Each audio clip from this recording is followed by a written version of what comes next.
Good morning, and thank you for the opportunity to be here today. My name is Daniela Lonesi. I'm a registered nurse, and for the last 30 years, I've been in the geriatric care specialty. A little bit about my background. I was born in Romania, and I came here in the 80s, and then God blessed me with a wonderful man, and then 4 wonderful sons. Back in '99 is when I first stepped on this property. It looked very differently, but my oldest son started preschool here. And now this year, by God's grace, my youngest son will be graduating here as well. So I'm not used to talking on the stage, so please excuse me. I will do my best to get my emotions under control so that way I can provide a good speech. Anyway, 6 years ago, I decided to start working for First Choice Advisory. This is an agency that we assist families in identifying best options for themselves or their loved ones. Some people plan ahead, although you don't need to plan quite that far out as the previous speaker. But other people really, most of them, they wait for a crisis and then they call us to assist.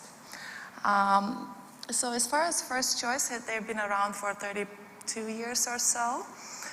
We are a local company. One commitment that our owners have is that when you call our number, that someone answers the call. If it is a person, it's not automatic service. And we can move as quickly or as slowly as you need. Some people meet with us and they just want to know what's out there and down the road for them to make that choice, while other people need immediate assistance. The way we start is with a phone conversation, and based on the location of where the individual is, we will assign the housing and care advisor. My territory is the east side, but I go up to about Everett and I go down south to about Tukwila, Renton. I'm comfortable. But let's say that you want to move down, to be close to family in Portland. We do have a team there. So definitely I will still engage with you, but behind the scenes, I will be working with my colleague from down south. You can go ahead and move the next slide. So basically our approach to you is definitely to meet in person. And there are 4 topics that we want to discuss. The first one is the health and wellness of the individual. So what are the diagnoses, what are medication lists, what are some of their functional abilities or deficits, cognition as well. So if you're someone that just wants to learn about it, let's say it's Parkinson. I work quite a bit with Booth Gardner here. So a lot of them, they just want to know what are the options when I need it. It might be 5 years from now. So I'm happy to meet with individuals, even if it's just planning way out there. The other part is what is their preferences. Some people, want in long-term care to have a swimming pool, and that's really important.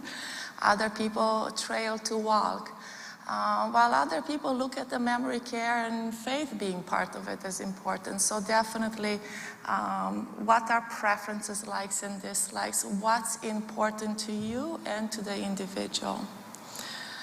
The next part is financial situation. So there are 3 ways that people usually pay for long-term care. One is through long-term care insurance. So definitely speak with someone that sells that, and you want to be careful on the, how much per day. That is really important because 100 per day doesn't pay as much in 10 or 15 years, not even much now. It's helpful, but not much. So definitely the elimination period, the per day rate, and then the part that I always tell families, look at the definition of the care settings. What is the definition for the facilities? And I would highly encourage you to have a broad option. Some people buy it only for nursing home or skilled nursing. While 30 years ago, skilled nursing was the primary way people received care, long-term care. That is not the way it is now. As a matter of fact, I have yet to work with a family that chose to remain in a skilled nursing as their option for long-term care. They're usually used for rehab these days, or someone who is so challenging, whether medically complex or behaviors, that nobody is willing to take them. And the other way that people pay, obviously, is private funds. And the third is usually through DSHS has a program, COPES program, and that is usually for people with very limited funds. I am not the expert in Medicaid or COPES program, but I do believe it's somewhere around $2,700. You have to spend down to about $2,700 of assets before they will pay for your care. There are VA benefits for the people that served during wartime as well.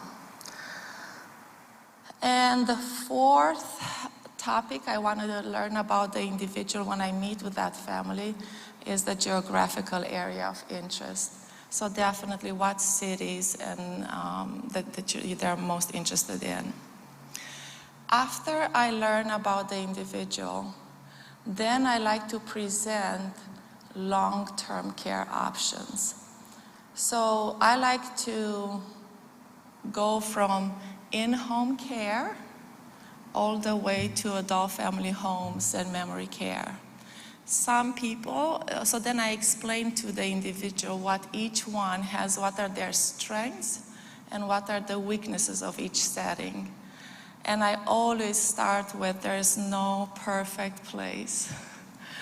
And advocacy for your loved one is key. It doesn't matter whether your loved one is in a hospital, in a rehab, or in an adult family home or assisted living. Really the families that are involved, that ask questions, that stay involved weekly, every other day, whatever the time permits, is best for your loved one. When we talk about the different settings, I try to also give, and I have this flyer that I'll have in the back, but I just like to give a little bit of a summary of what costs might be associated with each. So for example, some families really are attached to being at home. Probably I'll be the one too, wanting to remain at home.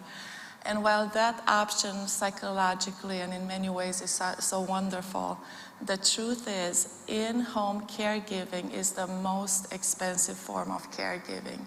So it is often recommended, or definitely I see the reason behind it, that if it's something temporary, after a surgery, after a hip surgery or hospitalization, that yes, bringing someone to take care of your loved one in the home, definitely that's a good option. But when someone needs full-time care, most families cannot sustain that cost.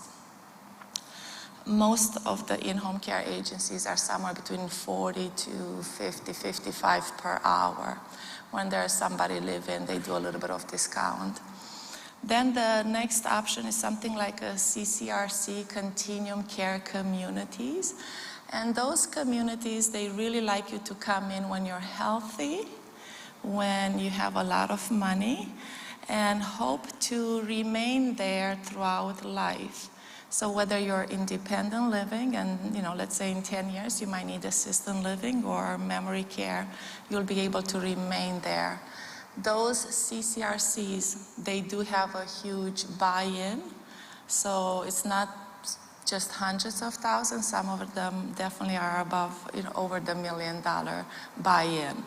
Again, there are many options, so you just happy to talk to you further on that. But If you choose not to consider a CCRC, or you waited too far and you have too many deficits, then the next option would be an assisted living community. Now, the assisted living, it's this huge umbrella of all the different options within assisted living, the variables. Some assisted livings provide the light assisted care, while others are more moderate to advanced support. I would say that 99% of the assisted livings will tell you, if you go on your own to tour, that please join us, we're the best for you. Well, not the best for you, but we can definitely take care of you till end of life. Yes, that is true. However, every assisted living will want you to be safe behind closed doors. The two most common reasons someone might not be safe is either frequent falls. So for example, someone with Parkinson, they will have a lot of falls, or someone with more advanced dementia, the shuffling and all that. So when somebody has frequent falls, they could have 2-3 falls a week, then they definitely, or need standby assist every time someone gets up, then that is really when they will ask for you to hire a private caregiver. Another reason someone is unsafe behind closed doors is if they have dementia and they might step outside the apartment and not know how to return to that apartment. Again, you're welcome to have your loved one stay there, but you would need to hire a private caregiver. So in addition to paying the rent of the assisted living, you have also the private caregiver fee. Again, if it's someone that had a sudden change in condition and now it's end-of-life care, that, that person might be there only for another month or two. Some families opt to keep mom or dad there to not disrupt their environment and hire a private caregiver. When it's more of a prolonged time, that is really when it's not sustainable.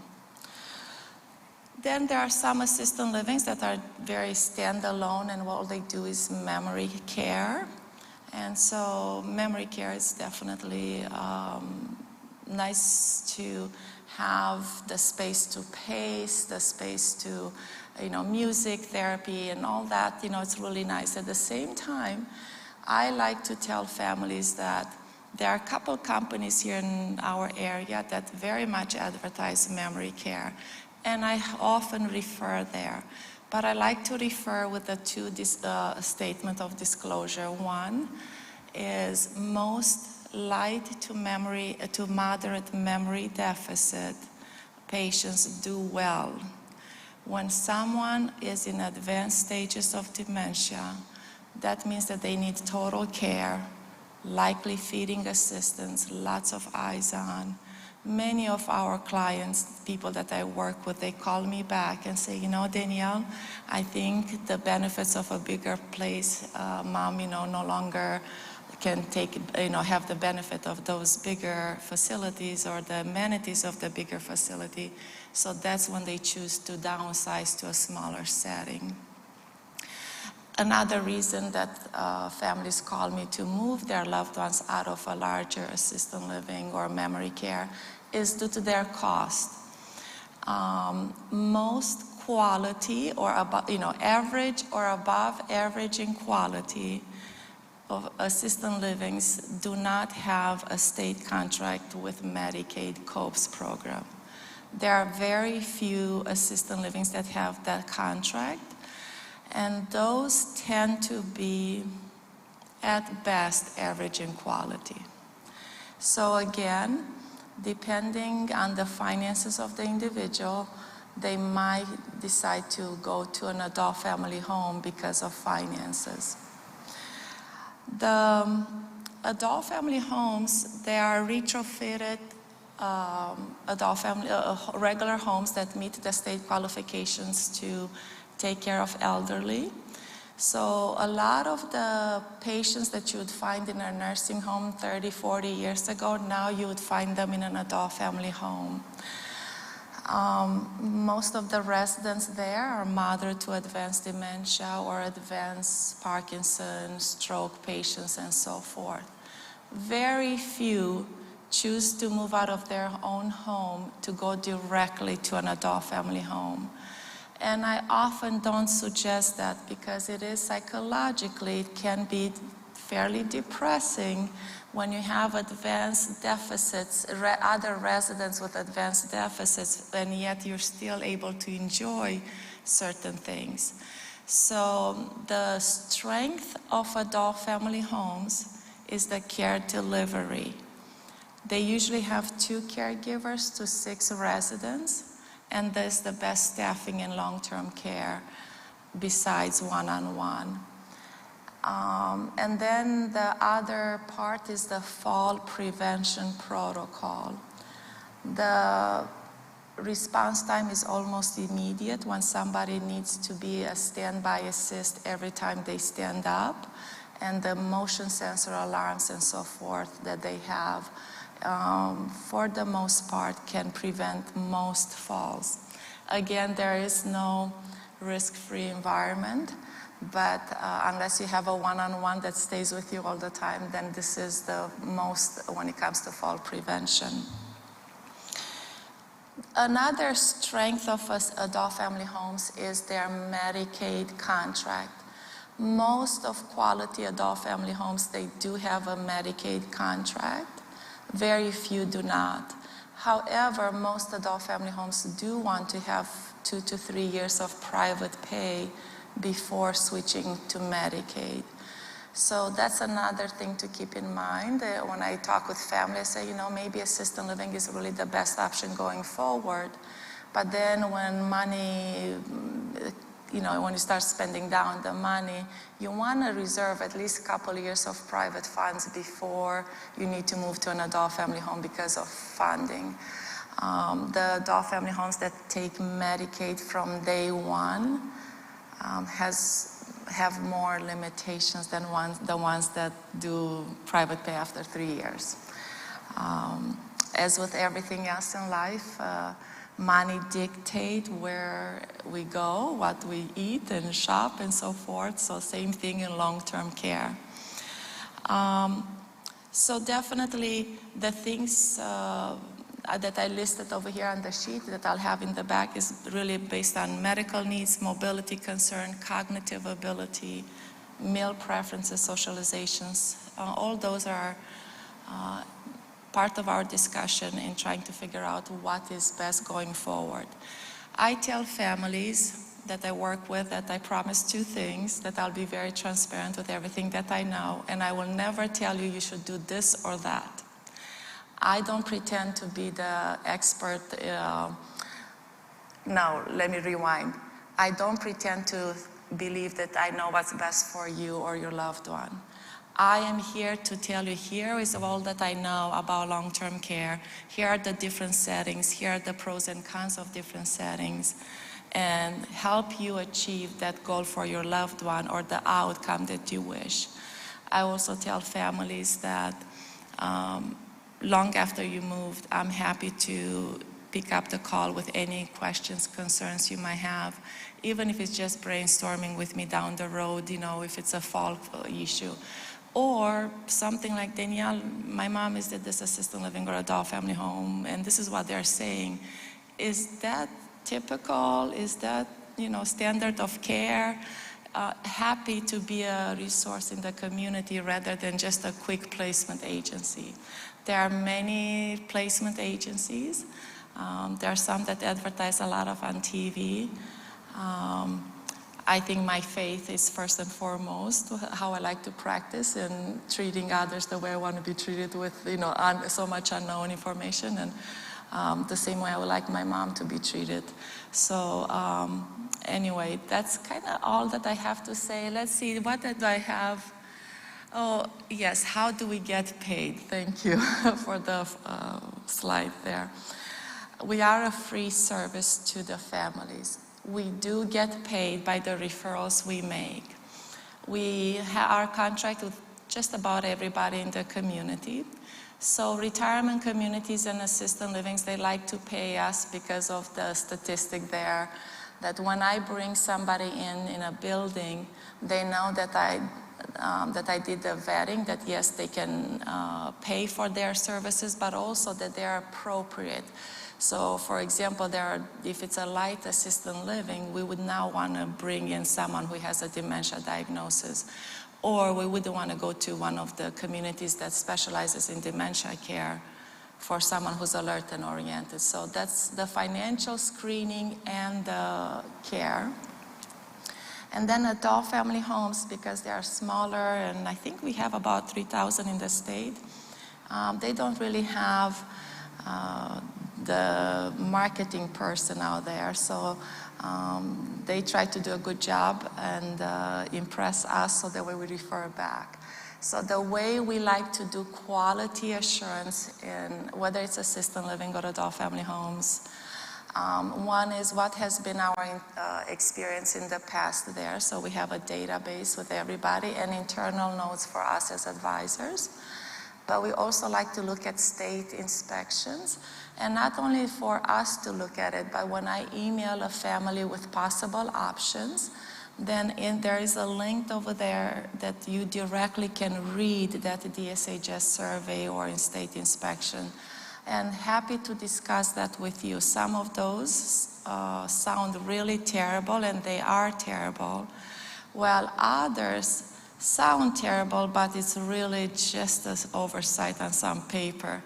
I like to really look at, has there been failure to recognize a changing condition, failure to deliver care, failure to notify doctors, those that really tells me that they're just not paying attention to their loved ones, to your loved ones. So definitely that's the way we do quality assurance. And then as far as how we do the next step after we meet, then I send out an intake to potential communities. They review the information I provided, the 4 topics I talk about, medical preferences and all that.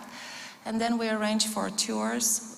Each advisor will go with you to the communities that we are touring. We start with usually 3. If you like to see more, we keep going until it's the right fit for you or loved one. And then we stay involved to make sure everything till you move in, and then we like to have feedback, about a month to 2 when someone after they moved in, then we want to know how things are going. And then definitely keep our number if any questions at any time. And I believe that's it for me. If you have any questions, I'm happy to answer. Could you explain what you mean by 2 to 3 years private pay before Medicaid? Is that private pay grant or to a nursing home or to retirement home? What do you mean by that? So the question is to clarify what I meant by 2 to 3 years of private pay before switching to Medicaid. So each long-term care facility has the choice to sign the contract with the state. It's the COPS program. And that means that once a facility has that contract, they're saying that they will accept the terms, the contract with the state for Medicaid. In other words, when someone outlives their personal funds, that person can remain there under COPS program and the state pays. Most communities will have what we call it Medicaid policy, and in that Medicaid policy it says this is the terms, under these terms we will accept Medicaid as a form of payment. Most assisted livings and adult family homes say that they would like for a resident to pay privately for at least 2 to 3 years before they need to go on Medicaid pay. You don't have to pay in advance, you just have to live there for 2 to 3 years, pay privately month by month, and then apply for Medicaid assistance. And once you are approved for Medicaid, usually the adult family home, the state says for this care, this is how much we will pay. and the adult family home or assisted living will say, okay, we are accepting that rate. When I work with someone for adult family homes on Medicaid spend down, I like to always share a page of Medicaid info for the individual, because while everybody has some Medicaid policy, I want to make sure that in that Medicaid policy, there is some disclosure that if they change their policy, that the individual is grandfathered in. I want to make sure that the room is guaranteed, because, for example, some assisted living might have only 3-4 beds in the whole building that is for Medicaid. And we want to make sure that when you run out of money, that there is a guarantee on that bed. So those are some things that I like to coach families, that these are the things you want to look for in a Medicaid policy.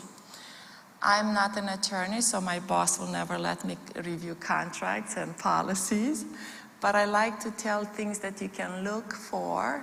I'm happy to answer any questions, that the client has, but again, it will be you discussing directly with that provider.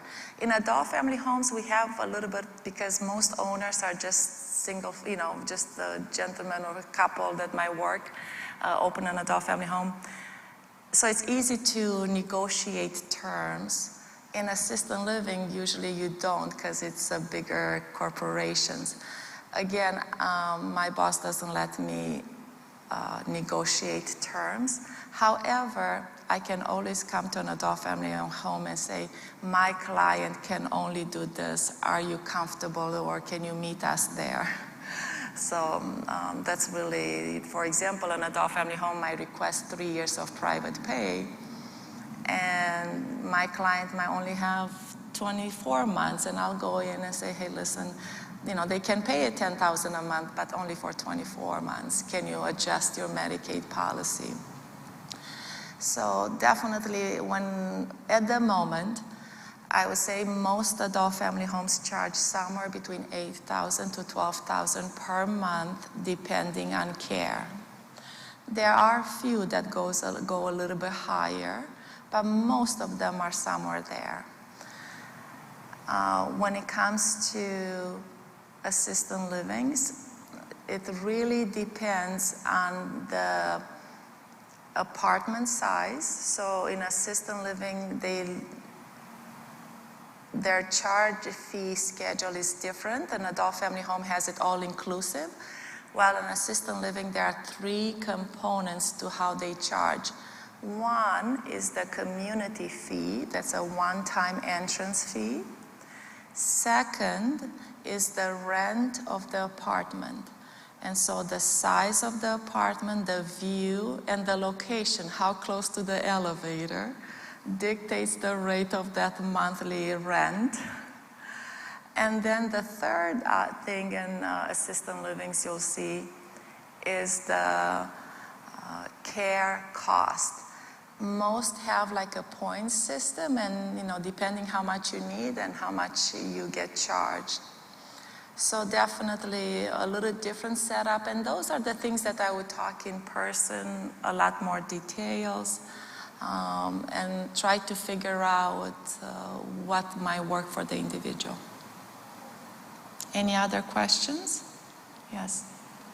Because now I kind of know with you, if I become first choice, could I ask for you? Yes, you can always ask for me, yeah. As a matter of fact, we all have our primary territory, but doesn't matter, somebody from Vancouver that calls and says, I really want to work with Danielle, then our owners let that happen. Word of mouth referrals are highly welcome or appreciated. Sue Timpey, Pastor Sue Timpey, has been a great referral source for me. And even, whether it's long-term or short-term, the clients. But definitely. Any other questions? Yeah. With those, the CCRCs, you have that typical buy-in, $500,000, $1 million. In that typically gets refunded, right? You're seeing that refunded, 6 to 12 months after death, right? Yeah, so most of the CCRC have some different formulas that they use to do return a portion of it to the estate. And very honestly, I don't try to understand CCRCs and their financial disclosure. It's too complex with many variables. So what I like to tell families, if you are open to have that buy-in, $500,000, $1 million, and you're in a healthy condition, definitely I'm happy to match you with some CCRCs that what you're requesting to have in that community. But the full financial disclosure, I never get involved with CCRCs to understand their money. I just know the basic. They're very complex, and depends what you choose, because it's really the client can choose different options of what percentage to be returned. Yeah. Thank you all.